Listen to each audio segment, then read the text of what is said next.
अस्सलाम वालेकुम वरहमतुल्लाहि वबरकातुहू। नहमदुहु व नुसल्ली अला रसूलिल करीम, अम्मा बाद, फ़अऊज़ु बिल्लाहि मिनश शैतानिर रजीम, बिस्मिल्लाहिर रहमानिर रहीम। रब्बि इश्रह ली सदरी व यस्सिर ली अमरी वहलुल उक़दतम मिन लिसानी यफ़क़हू क़ौली। Today we are talking about a very important topic, very relevant to today's times. In fact, I feel that we are probably 10 years late in talking about this, because a lot of our youth, youngsters, and even those young girls who are married, they are going through self-esteem challenges, depression, anxiety, because of the body image factors. Ultimately now, the youth of today has moved into another domain, that is not just body dysmorphia, but that is gender dysmorphia. So I'm not going to touch on or talk about gender dysmorphia at the moment. I want to talk about body dysmorphia, because for many of us, this is still an alien topic. Alien in a sense that we are going through those challenges, but we have not actually learned or dealt with it or understood this. So this is going to be something that I would want you to understand and internalize, and also then ultimately talk around to your friends, your family members, and create this awareness. So if I ask you, what is body image? Any one of you? How would you define it? I think maybe like your perception of how you look. Okay, your perception of how you look. Your personal relationship with your body. That is the body image. What is your perception? Because each one of us will have a different perception. And our perception, belief, feelings, and actions that pertain to the physical appearance. So this is my own personal experience with my body. And my personal experience with my body is going to be affected by what perception I have, what are the looks which are acceptable, what are the looks which are thought to be beautiful, dashing, cool, attractive. How do you define someone to be pretty? How do you define someone to be masculine? That is my perception. And yes, my belief system. How important it is for me to sort of think about it, and what are my feelings, and what are ultimately my actions related to it. Basic definition related to the body image. Do you think it's important? Do you think it's impacting your life? Or if you talk to your friends around, do you think that a lot of youth of today, I'm not just talking about girls, but also boys, they are really concerned about it? Yes, that's what I see. Allah subhanahu wa ta'ala in Surah 3 talks about it. لَقَدْ خَلَقْنَا الْإِنسَانَ فِي أَحْسَنِ تَقْوِيمٍ. Indeed, we created humans in the best of form. ثُمَّ رَدَدْنَاهُ أَسْفَلَ السَّافِلِينَ. But we reduced them to the lowest of the low in hell. Basically, Allah subhanahu wa ta'ala created us in the best mold, but we, through the whole process, by not understanding how to define this body image, where to place this body image, we have created a big mess for ourselves.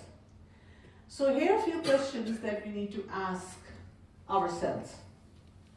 Are there aspects of my physical appearance that I dislike? You don't have to answer me if you don't want to, but ask yourself this thing. I can tell you about myself. When I was your age, I used to feel my feet were ugly. I used to feel, I wish I had curly hair. I wish I had a certain style of eyebrows. There were so many things that every other day I would be thinking about. Though alhamdulillah, I did not have internet, Wi-Fi, cell phone. Another important thing that we need to ask ourselves is, do I feel more about what I dislike than what I like? Related to body image. when you dress up, it's like that one pimple, that one mark on my face, that nose of mine, these hands of mine, or skin color of mine I'm concerned about. And I'm not thinking about 100 other things that are so beautiful about me. Do you spend a lot of time worrying about what others think of your looks? वो क्या कहेगी, वो क्या कहेगा? Oh my God, I look so horrible. Will I be accepted? Do you avoid situations, people, and activities because of your looks? Do you know some friends who do that? I actually know some girls whose parents contacted me that our girls have social anxiety. They don't want to be among people. Whenever we have a family gathering, they avoid it. Whenever we want to go out, they avoid it. They don't want to even hang out with their crowd, their friends. And we are trying to provide them all liberties because we feel socializing is so much healthy. But they don't want to do that. And when I actually started digging deep into it, it started with I have no self-esteem. Ultimately, I don't like myself, and then I don't like my looks. So I avoid people. I avoid going out anywhere. Do you spend a lot of efforts to repair your looks? How do people repair their looks? Makeup. Plastic surgery, yes. Concealers, contouring. Very interestingly, I've come across even girls after the COVID. When the COVID is gone, they don't want to wear niqab, but they want to wear the face mask. So that in certain gatherings, they can conceal their looks. They don't have to be very apparent or prominent. Let's look at some of the facts. Poor body image lowers self-esteem. Feeling inadequate as a person, and you don't value yourself. This is a fact. It could be very easy for your mom or somebody who looks fine apparently, though nobody has been made perfect. So we all have one challenge or the other. But still, it would be easy for someone to tell you, don't have ingratitude, Allah ka shukr ada karo, you are fine, there is nothing wrong with you. Always. But the thing is, if you have low body image, then ultimately you will have low self-esteem. You wouldn't like yourself.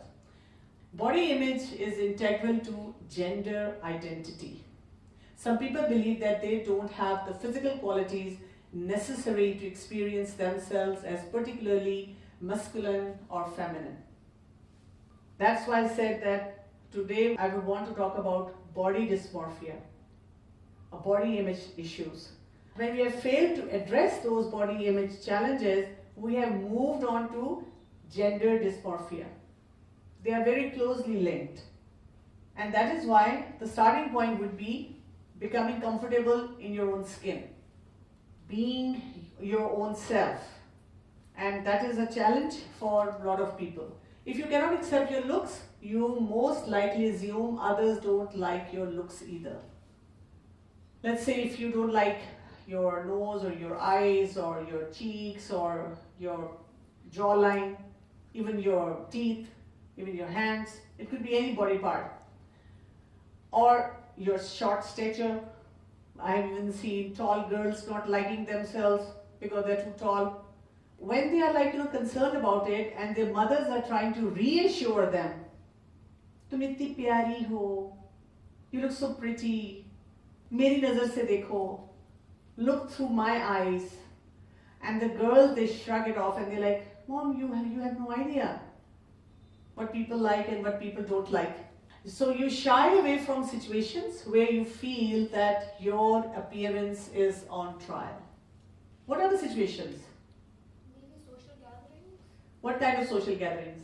Like maybe you're having a reunion. Okay, you are having a reunion, or you're having get-together in your class, weddings in the family, or dinners in the family when your cousins or some families are always getting together. Or an interview. You feel like, oh my God, somebody is going to reject me because of the way I look. They're not going to accept me. Basically, body image challenge is like this quicksand of hopelessness and helplessness. You detest your looks, you move into self-criticism, and there is a vicious cycle of despair. It's not like other people are hurting you. It's you yourself. I mean, you could be sitting with anyone, someone else praising you for something, admiring you, thinking, wow, I wish I could be her. But you yourself feel like a loser. And you don't want to do anything.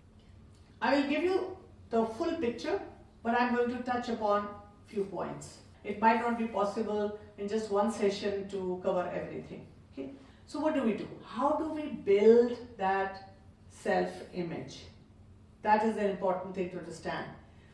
One important area is, please understand that whenever we work on a challenge, it's not like a quick fix. It's not like a switch on the wall that you turn on or off. It's not like a remote in your hand that you could click here or there. It's not like that WhatsApp message read and then instant answer comes out. It's not like that. Whenever there is a mental health challenge, we go very slow, very gradual. We go very soft and tender. Because if you're expecting quick results, if you're trying to push yourself too hard, you will fail. You will not be able to achieve. And that is one of the biggest problems with many people that I've come across. They have huge expectation from just one session or huge expectation from themselves or people around them. So I will tell you, you take one step at a time. It might take you 2 years to build your body image. But if you've started the journey, inshallah, a time will come when you'll be able to achieve it. So that's like the first step has to be there, and then the baby steps have to follow. Now, the first thing that you have to do is, it is very, very crucial to move on to the journey of self-discovery. A lot of people, they jump onto finding solution in, again, the shortcut ways, but they don't understand themselves well. And usually when I dig deeper into the personalities of different people who talk to me, they look clueless. They have no idea what they actually are inside, what they like, what they dislike, how they actually perceive different things. A lot of time, that is why mothers also have this problem when they try to talk to their daughters, that they're like, Beta, what's the challenge? What's the issue? Tumhara masla kya hai? Batao mujhe. I'll try to help you. I'll try to resolve it. Because the girls don't know themselves. And they're like, I don't know, maybe we have a communication gap and I'm not able to explain it to you. But the reality is, I'm not even clear inside. So very crucial step is that of the first self-discovery, knowing your own self. Second step is, we need to dig deeper into this question, why negative body image? Where did it come from? Because these are the triggers, and you have to identify those triggers. And once you identify those triggers, then you have to learn to deal with them. Because if you don't have the answer to this why, and those triggers are continuously sending signals to you, you're catching that free Wi-Fi. You're going to those free sites all the time. They're definitely going to market themselves and make your life difficult. Another step is, you need to learn the acceptance. Like, there are few things, no matter how hard you try, you will not be able to change about yourself. You could be going from one cosmetic surgery to another surgery, which do see people around us. Guinness Book of World Record, 10 surgeries, 15 surgeries, 30 surgeries, 50 surgeries. And there is no end to it. Now I want my nose like this, now I want my lips like this, now I want my cheeks like this, now I want my eyes like this, my hair, my tummy, my chest line, my hips. And every few years the fashion keeps changing, and then you want another change. So acceptance is very, very important. Then the thought process. What's actually happening inside? Once you dust off some of the things which are around you, you actually deep dive into your actual challenges. Where is my thought process? And this is such an important area, because once you try to address your own thoughts, you are like in control of everything. Because when we are finger pointing to media, to parents, to family members, to peers, to friends, to what's happening around me, we feel helpless. But the moment I tell myself, wait a minute, I've accepted how my body is, now let me move on. Let me try to understand. I will always be getting triggered. I will always be surrounded by influences. But how do I manage them? How do I cope with them? How do I deal with them? And after that, you also look into the self-defeating patterns. As I told you earlier, usually people, they don't want to crush us to an extent that we crush ourselves. Usually people want to appreciate us. Like you would be dressing up, and when you dress up and you talk to someone, and she most probably will tell you, oh, you're looking so nice. But what is a self-defeating thought? Really? Gosh, I think I'm looking too fat. I think this color is not looking good on me. I think I'm looking horrible. Horrible. You're just making it up. I have actually seen daughters who, when the mothers try to appreciate them, they say, I know you're just faking it up. You just don't want me to feel bad about myself. And they're not ready to accept that praise. How many of you have ever called yourself, I'm so stupid? Yes. Okay, most of us. That is a self-defeating thought. You can say, yeah, I made a mistake, I shouldn't have done it, I have learned from this mistake. But calling yourself, I'm so stupid, मैं इतनी बेवकूफ हूँ, पता नहीं मुझे क्या हो गया था. Why did I do this? So that's like when we, inside, we're crushing ourselves. And then you have to see what are the different appearance preoccupation rituals. How you define them and how you look into them and how you like tell yourself that I'm not going to be impulsive about them, not going to get engaged into them. Then you expand your positive experiences. This is the path. But this path may take you maybe 1 year, 2 years, 3 years. For some people who are badly crushed, it might take them even longer than that. But once you are on this path, inshallah, you will feel the difference, remarkable difference in your self-esteem, remarkable difference in your personality. So we start with how we move on the journey, the self-discovery, self-understanding. What do we need to know about the self-understanding part? So every person's body image is as unique as a fingerprint. Do you agree or not? Yes. There is no comparison. This is the most important understanding you need to have. I'm different than all of you. I'm unique. I'm my own brand. Wow, exclusive brand. And all of us need to think like that about ourselves. But people with body dysmorphia, they dislike different physical features. And because of that, they are distressed by different triggering events. And they have different thoughts and emotions. And they handle their problems very differently. Can any one of you give me an example? Yeah, there are a lot of girls like who don't like their hair. So they are like, if they have straight hair, they want curly hair. If they have curly hair, they want straight hair. If a girl doesn't like her hair, so what she'll do is she will make all the efforts to either cover her hair or make up her hair or use extensions, going to the salon, getting them done in a certain manner. The moment someone looks at her hair, or there is a girl who is sitting next to you who has that hair, that quality of hair, that style of hair that you appreciate, then it becomes a trigger for you. And nobody's saying anything. Even she's not saying, oh, look at her hair, oh, and look at mine. But this is how you're perceiving it.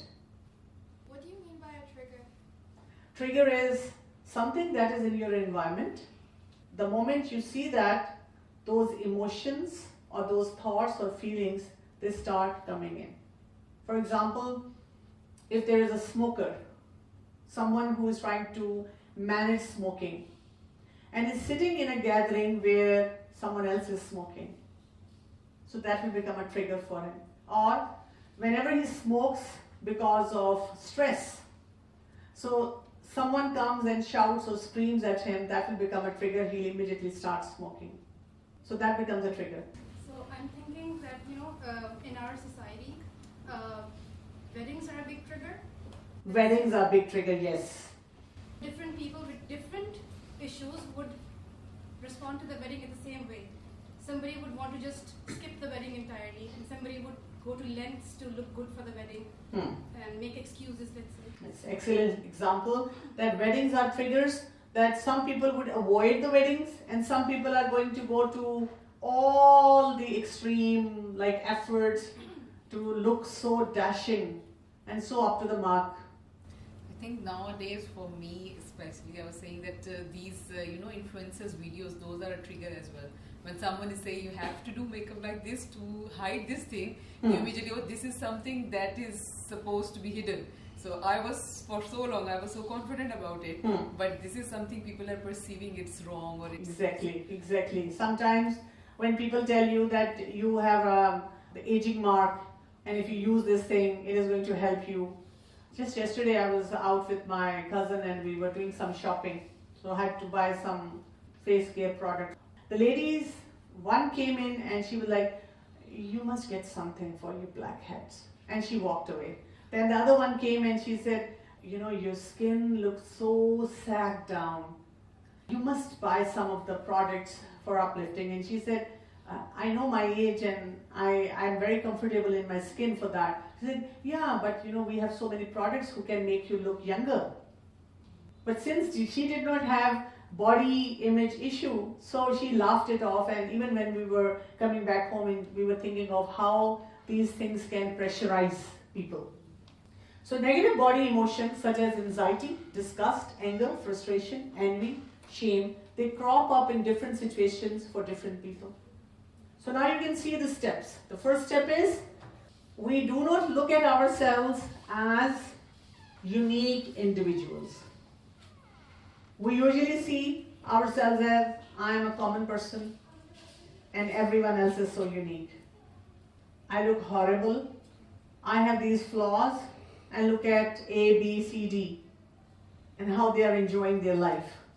Number two, when we are sensitive about something related to our body and whenever there is a trigger, then we start a cascade.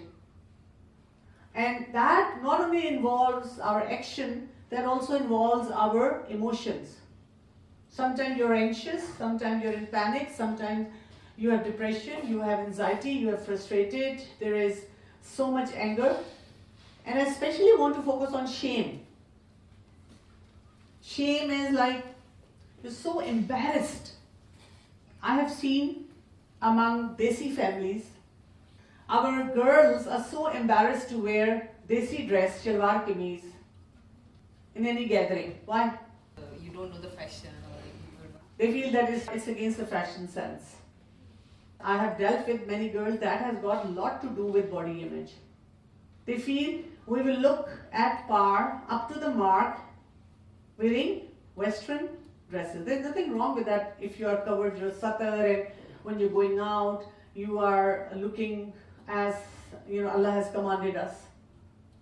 But this is one very particular thing, because I remember when I was your age, I would also sometimes feel that if I'm wearing a Western dress, I'm looking more prettier, I'm looking more smarter. And I forgot that smartness has got nothing to do with the body, it has got to do with my neurons. So people have various beliefs about the meaning and importance of their physical appearance.